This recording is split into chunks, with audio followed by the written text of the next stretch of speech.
खुलुमबाय स्टुडिअ दं आं राजीव बसुमतारी आरो बे समाव नोंथांमोननि गेजेराव लानानै फैदों आं बीटीसी राजखान्थिनि मोनसे गिदिर खौरां आरो बे समाव नोंथांमोना मिथिगौदि बीटीसी राजखान्थिनि बारहावायाव गेजेर गेजेर मालाब्ला बीजेपी दोलोआ हारसिं बिसायख'थि गेलेनाय आरो मालाब्ला यूपीपीएल दोलोआबो हारसिं बिसायख'थि गेलेनाय आरो मालाब्ला खौसे जानाय बाथ्राया बे समाव गोबां ओंखारगासिनो दं एबा सावरायजागासिनो दं जेराव नोंथांमोना मिथिगौदि थांनाय गोलाव समनिफ्रायनो बीटीसी बिसायख'थिनि थाखाय फैबाय थानाय 2025 मायथाइयाव जा बीटीसी बिसायख'थि जानो थांगासिनो दं बेखौ लानानै मोनफ्रोमबो राजखान्थि दोलोआ गाव गावनि साननाय आरो गाव गावनि थांखि लानायफोरखौ खौरांफोरनि गेजेराव गोबां मानि बाथ्रा बुंनायखौ नोंथांमोना खोनाबोखाबाय थादों जेराव बीजेपी दोलोआबो फैबाय थानाय 2025 मायथाइयाव गाव हारसिंनो बिसायख'थि गेलेनानै देरहानानै बीटीसीखौ दखल खालामनायनि एबा बीटीसीनि गोहोखौ बीजेपीनि आखायाव लाबोनायनि बाथ्रा बुंबाय थादों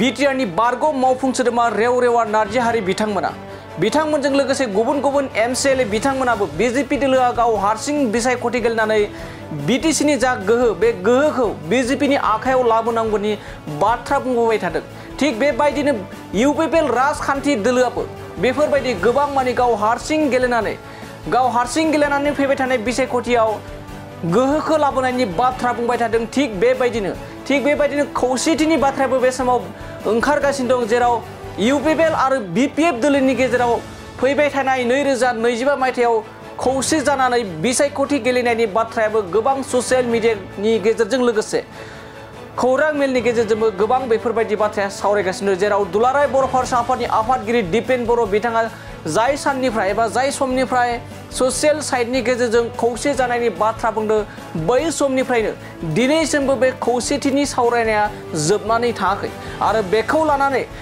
लानानै गिबि खेबनि थाखाय बाथ्रा बुंदों एबा खेंफोरथि होदों बीपीएफनि एमसीएलए प्रेस मुसाहारि बिथाङा आरो प्रेस मुसाहारि बिथाङा फोरमायदों फैबाय थानाय जा 2025 मायथाइयाव माबोरैहाय यूपीपीएल आरो बीपीएफनि गेजेराव खौसे जानानै एबा जथाय जानानै बिसायख'थि गेलेगोन बेखौ लानानै गुवारै फोरमायदों बीपीएफनि एमसीएलए प्रेस मुसाहारि बिथाङा आरो बिथाङा माखासे बाथ्रा फोरमायबावोदि फैबाय थानाय 2025 मायथाइनि जा काउन्सिलनि बिसायख'थि जानो थांगासिनो दं बे बिसायख'थिनि थाखाय बीपीएफ दोलोआ गाव हारसिंनो माबोरै गोख्रोङै बिसायख'थि गेलेनो हागोन बे थांखिजोंसो खामानि मावगासिनो दं होननानै बे समाव गोख्रों बाथ्रा फोरमायदों बेनि गेजेरावबो फोरमायबावदि जुदि यूपीपीएल आरो बीपीएफ दोलोनि गेजेराव खौसे जायोब्ला माबोरै खौसे जागोन बेयाव नेगेटिभ आरो पजिटिभफोरा माबोरै जागोन बे बाथ्राखौबो गुवारै बेखेवनानै फोरमायदों बीपीएफनि एमसीएलए बिथां प्रेस मुसाहारि बिथाङा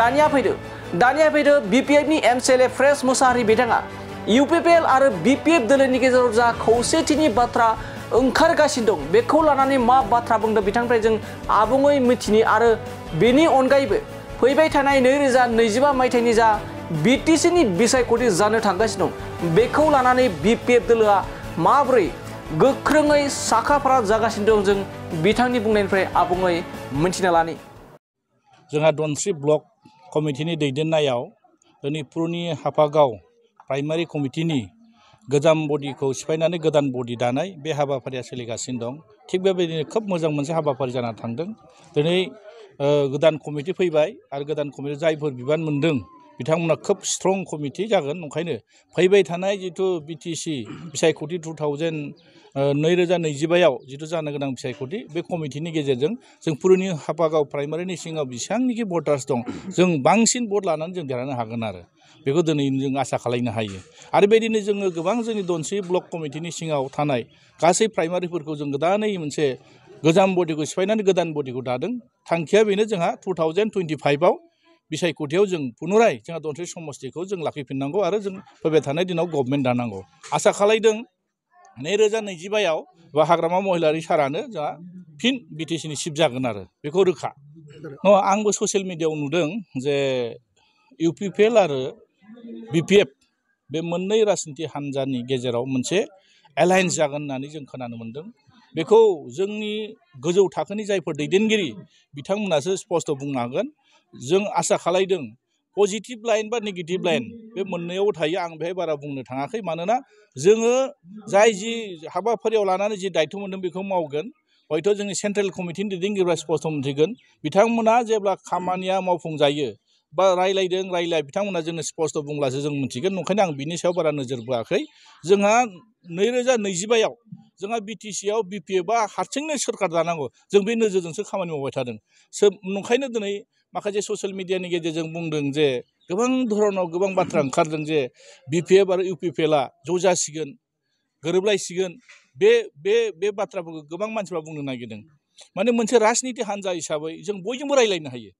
सोरबा माने कंग्रेसजोंबो रायलायनो हागोन, सोरबा बिजेपिजोंबो रायलायनो हागोन, सोरबा इउपिपिएलजों रायलायनो हागोन, एजिपिजों रायलायनो हागोन। रायलायनायाथ' गिदिर खोथा नङा। जिथु राजनिति हान्जा जों जिथु हारसिं गेलेबा जोंहा लाब जागोन ना, सोरजोंबा लोगोआव जों ज' इलेक्सन गेलेबा जोंहा लाब जागोन। जोंनि नोजोरा जाहैदों जोंहा बिटिसिआव 2025आव जोंहा मानगोनां हाग्रामा महिलारि सार्कल बिटिसिआव सिट बानायनांगौ। बे नोजोरजों जों खामानि मावदों। नंखायनो जिथु एलायन्सनि खोथाया गोजौ थाखोनि दैदेनगिरिफ्रा जेब्ला जोंनो फोरमायगोन जों अब्ला मोनथिगोन। नंखायनो जों बाथ्राखौ मोनथिया असिया जों गेजेराव बारस'नानै खोथा बुंनाया थिग जानाय नङा। नंखायनो नोंथांमोना जिथु आंनि गेजेराव मोनसे कुइसन लाबोदों जे एलायन्सनि खोथा बेखौ गोजौआवसो मोनथिगोन। आं बिनि सायाव बारा बाथ्रा बुंनो सानाखै आरो राजनिति मोनसे हान्जाया गावबा गाव माने हान्जानि माने थांखि बिथांमोना जुदि सिंगल गेलेयो ना सोरखौबा लाना गेलेयो बिथांमोननि खोथा। मानोना जोंबो मोनसे बिपिएफ राजनिति हान्जा हिसाबै जोङो मालाय मोनसे राजनिति हान्जानि सायाव जों बारा बाथ्रा बुंनाया जोंहा थिग जानाय नङा। नंखायनो जोंहा नोजोरा मोनसे सोर हारसिङै गेलेयोना लोगो जानानै गेलेयो जोंहा बेयाव बुंनांगौ दरखार गैया। जोंहा बिपिएफआ बे जे सिंगल हारसिङै जोङो बेसेबां माने नाम्बार्स नांगौ बेसेबां संख्या नांगौ जों बिसोर जोंनि नोजोर। सोरबा बिजेपिआ हारसिं गेलेयो, सोरबा इउपिपिएलआ हारसिं गेलेयो आरो सोरबा कंग्रेसआ हारसिं गेलेयो जोंहा बेयाव बुंनांगौ दरखार गैया।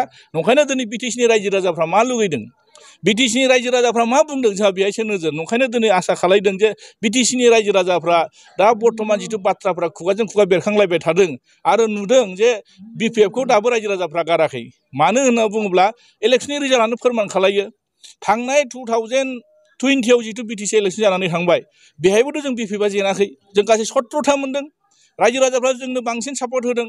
नाथाय बेखौ माखासे सुबिदाबादि मानसिफ्रा खैसार सानानै जोंनि बिपिएफखौ सरकार खुंनो थाखाय खाबु होआखै। बिसोर एबारबो नोंथांमोना नायबानो जाबाय थांनाय जिथु एमपि इलेक्सन बे एमपि इलेक्सननि रिजाल्टखौ नायबानो मोनथिगोन। नोंथांमोना एसे एनालाइसिस खालामनानै नायबानो जाबाय। बिथांमोना मोननैजों लोगो नांनानै बेसेबां भट मोनदों।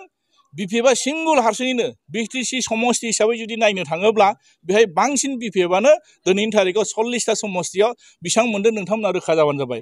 थांनाय बारनि जिथु एमपि इलेक्सननि जिथु रिजाल्ट बिटिसि समस्ति हिसाबै जुदि जों नायनो थाङोब्ला मथा मथि बिपिएफआ सरकार दानो हानाय पजिसनाव दाबो दङ। बेखौ जों रोखा बुंनो हायो आरो जों रायजो राजाफ्रा साफ्रोमबो सांग्रां जानाया मोजां। मानोना बिटिसिनि रायजो राजाफ्रा सांग्रां जानायानो मोजां। दिनै बिएसिखौ जों मोनसे आन्दलननि गेजेरजों मोननाय फिसा काउन्सिल बिनि गेजेराव जोङो बिटिसि मोनदों। बिटिसिआ जादों इन्डियानि कनस्टिटिउसननि सिङाव 6 सिडिउलनि प्रभिजनजों दाजाना होनानै मोनसे पलिटिकेल एरेन्जमेन्ट बेखौबो नोजोर होनाया मोजां। दिनै आरो बिटिआर नोजोर होनानै अबे मोनथाम एकर्ड जानानै थांबाय। दा मोनथाम एकर्डआवबो बर' रायजो राजाफ्रा आरो बिटिसिआव थानाय गुबुन हारिफ्राबो गोबां बेहाय माने जिउ बावनो गोनां जादों, गोबां खस्थ' मोनदों। दा थैनि गेजेरजों मोननाय बे सोरजिजानाय काउन्सिलखौ जों दिनै मानो थांनो होनो। ओंखायनो रायजो राजाफ्रा बिसार खालायबानो जाबाय। दिनै जि मोनसे ससियेल मिडियाआव नुनो मोनदों जे बिटिसिनि माखासे खेमथाफ्रा दिनै गावनि आखाइनिफ्राय गलांदों। नंगौ बे सैथो बाथ्रा। जों बेखौ रावबो डिनाय खालायनो हाया। मानोना दिनै प्रमद बर' बिथाङा जिबायदि खेमथा लानानै दिनै बिटिसिखौ सालायनांगौमोन बियो बिथाङा सालायनो हायाखै। गावनो मोनखानाय जिथु डिपार्टमेन्टफोर गावनो होखानाय खेमथा बे खेमथाखौ सोरनिबा थ्रुयै दिनै बिटिसिखौ सालायनायखौ जों नुनो मोनदों। ओंखायनो दिनै रायजो राजाफ्रा सांग्रां। रायजो राजाफ्रा बिनि सायाव बिसार खालायनांगोन। दिनै हाग्रामा महिलारि दाङ'रिया बा हाग्रामा महिलारि बिथाङा दिनै जों नुनो मोनदों मानगोनां हाग्रामा महिलारिनि दैदेननायाव 17 बोसोर जिबायदि धरनाव बिटिसिखौ रोमै गोमै दिनै बिटिसिखौ सालायनानै बिटिसिआव थानाय गासै हारि माहारि गासै राव हारिफोरखौ लानानै जिबायदि मोनसे डेभेलपनि लाइनजों लांदों, गोबां धरननि खामानि मावनो हादों।